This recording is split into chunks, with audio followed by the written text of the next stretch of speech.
Matapos tapusin ang mga Tridor, bumalik si Bai sa kanyang lugar kasama ang ating bida.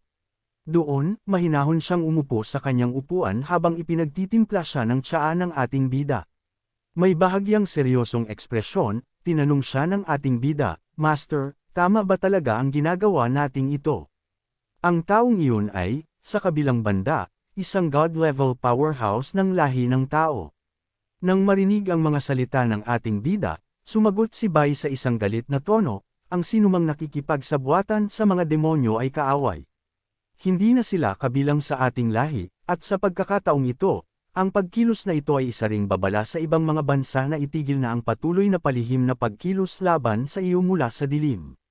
Sa pakikinig sa mga salita ni Bai, tumanggaw na lamang ang ating bida bilang tugon, "Ganoon pala iyon."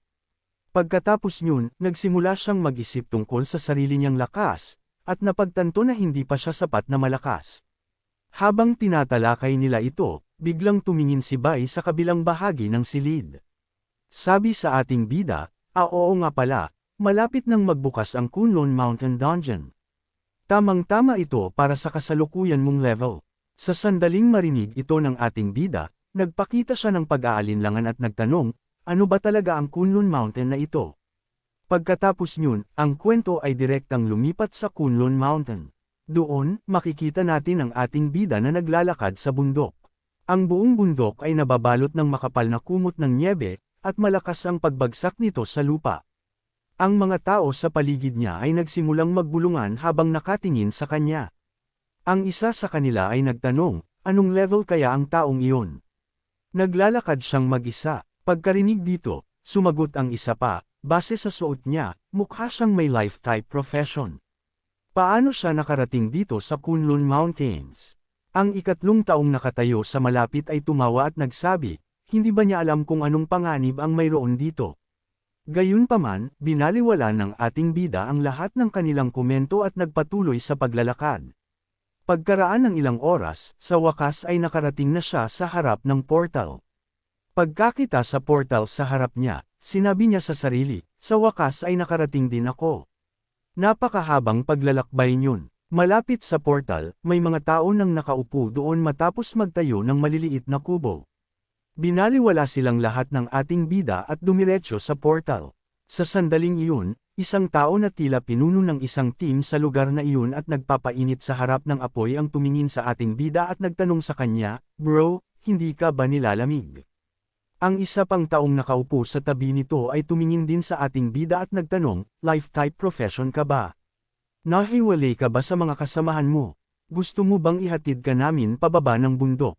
Sa pagkarinig sa kanilang dalawa, ngumiti ang ating bida at sumagot, "Salamat sa inyong kabutihan, pero nandito ako para tapusin ang dungeon." Ang unang tao, nang marinig ito, ay napakamot sa ulo sa gulat at nagtanong sa isang malumanay na tono, "Nandito ka rin para tapusin ang dungeon? Sa hitsura ng damit mo, akala ko ay life-type profession ka."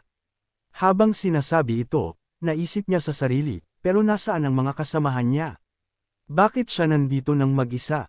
Pagkatapos niyon, sinimulang ipaliwanag ng lalaki ang tungkol sa dungeon area sa ating bida. Ito ang Kunlun Divine Palace Dungeon. Nahahati ito sa 3 yugto. Ito ang unang yugto sa paanan ng bundok, at ito ang itinuturing na pinakamadaling tapusin.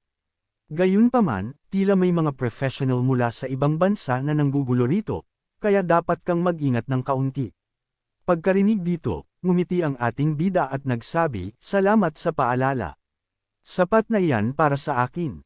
Pagkasabi nito, direktang lumakad siya patungo sa portal.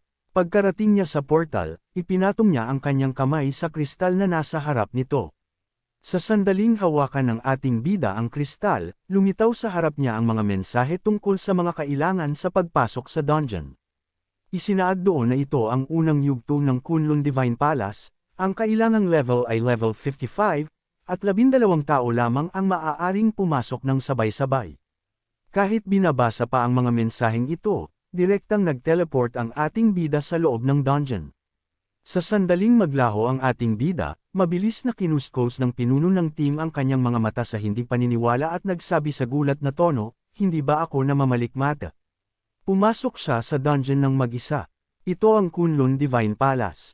Sa loob ng maraming taon, wala pang nakagawa na tapusin ito ng mag-isa.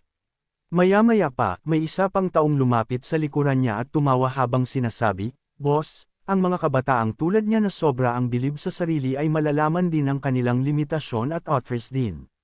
Pagkatapos nyun, ang kwento ay direktang lumipat sa Kunlun Dungeon, kung saan nakapasok na ang ating bida. Nakatayo siya sa gitna ng matatayog na bundok na balot ng nyebe.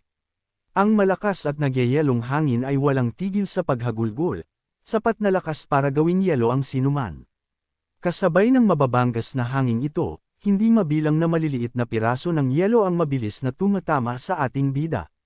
Sa pagkadama ng matinding pressure ng nagyayelong hangin, mabilis na ginamit ng ating bida ang skeleton armor at mahinang sinabi, "Hindi ko inaasahan na sa sandaling pumasok ako sa dungeon, kailangan kong patuloy na tiisin ang freezing damage at snowflake damage."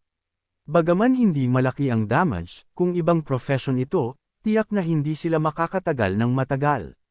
Pagkatapos nito, agad niyang ginamit ang kanyang skeleton wings at mabilis na lumipad pasulong habang bumubulong sa sarili.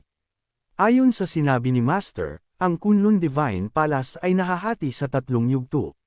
Sa pamamagitan lamang ng pagkuha ng sapat na mataas na score sa bawat yugto mabubuksan ang huling hidden dungeon. Habang patuloy na sumusulong ang ating bida, biglang lumitaw ang isang timer sa harap niya sa loob ng isang hourglass. Pagtingin sa timer, sinabi niya, "Nagsimula na ang bilang, kailangan ko ng magmadali." Dahil doon, muli siyang lumipad pasulong. Sa kanyang pag-abante, nakakita siya ng mga grupo ng monster sa unahan.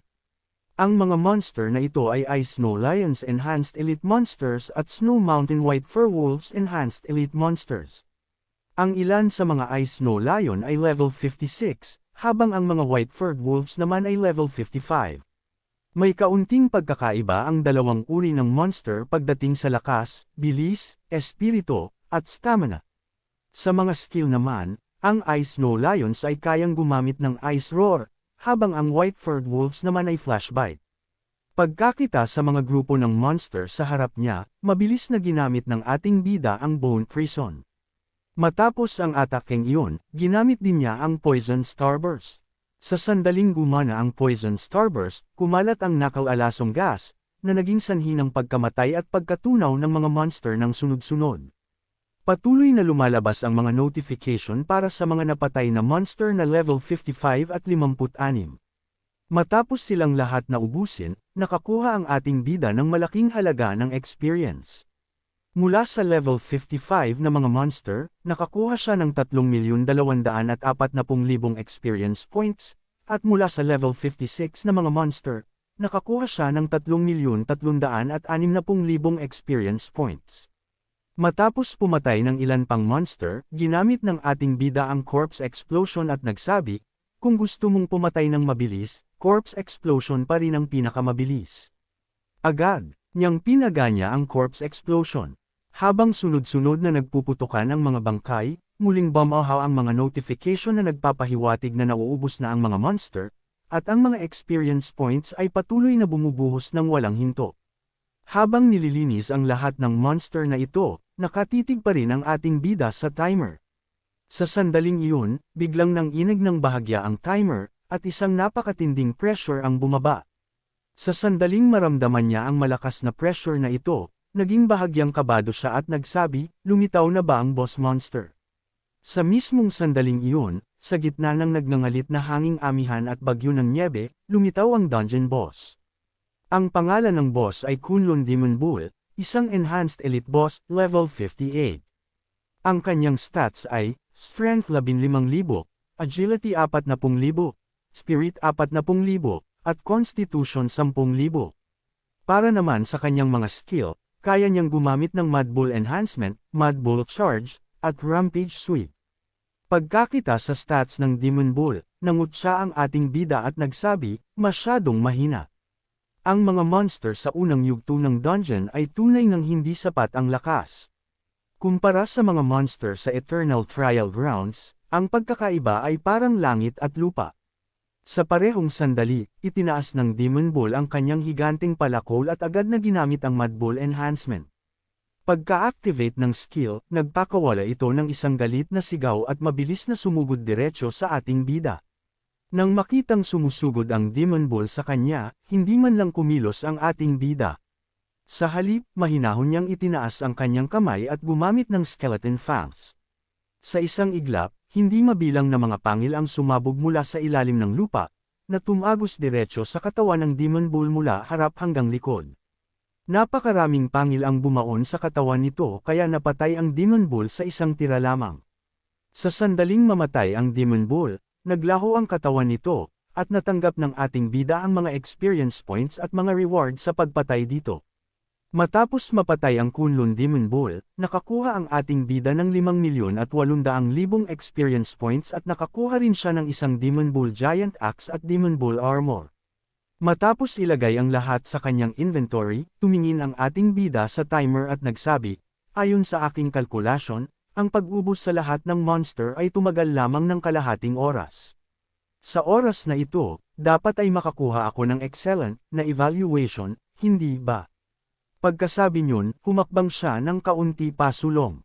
Habang naglalakad, napansin niya ang isang kulay berdeng enerhiya na lumalabas mula sa ilalim ng nyebeng lupa. Mabilis niya itong nilapitan, at kasabay nito, isang system notification ang lumitaw sa harap niya. Matagumpay ang solo clear. Kunlun Divine Palace Initial Stage Evaluation, excellent. Agad na may lumitaw pang isang notification, na kinikilala ang item bilang Kunlun Snowgrass. Karagdagang reward para sa Kunlun Divine Palace Initial Dungeon. Magagamit sa ibaba ng level 80, maaaring itaas ng isang level. Magagamit sa ibaba ng level 70, maaaring itaas ng 2 level. Magagamit sa ibaba ng level 60, maaaring itaas ng 3 level. Sa sandaling makita niya ang damo, lubos na nagulat ang ating bida at napasigaw, Kunlun Snowgrass na direktang nakakapagpataas ng level. Mayroon palang ganito kamangha-manghang bagay sa mundo. Ngayon ko lang narinig ang tungkol sa item na ito. Posible kayang ako ang kauna-unahang tao na nakakuha ng reward na ito. Agad niyang pinulot ang Snowgrass, tiningnang mabuti, at nagpatuloy sa pagsasalita. Ipagpapaliban ko muna ang paggamit nito. Itatanong ko muna ito kay Senior Antares mamaya. Dahil doon, itinago niya ang Snowgrass sa kanyang inventory. Habang naglalakad, napakamot siya sa ulo at nagsabi, oras na para pumunta sa susunod na yugto ng dungeon. Sana ay mas may challenge ang susunod na stage. Pagkasabi nito, nag-teleport siya palayo. Habang nagte-teleport ang ating bida mula sa lugar na iyon, may isang taong nakatago sa likod ng isang malaking tipak ng yelo ang lihim na nagmamasid sa kanya. Nang makarating ang ating bida sa susunod na lokasyon sa pamamagitan ng teleportation, lumingon siya sa paligid ng may pag-iingat at bamulong, bakit pakiramdam ko ay may nakatingin sa akin. Dito nagtatapos ang kabanatang ito. Siguraduhing i-rate ang chapter na ito mula 1 hanggang 10 sa comment sa ibaba. Magkikita-kita tayo sa susunod na video. Hanggang sa muli, mag-ingat kayo at paalam.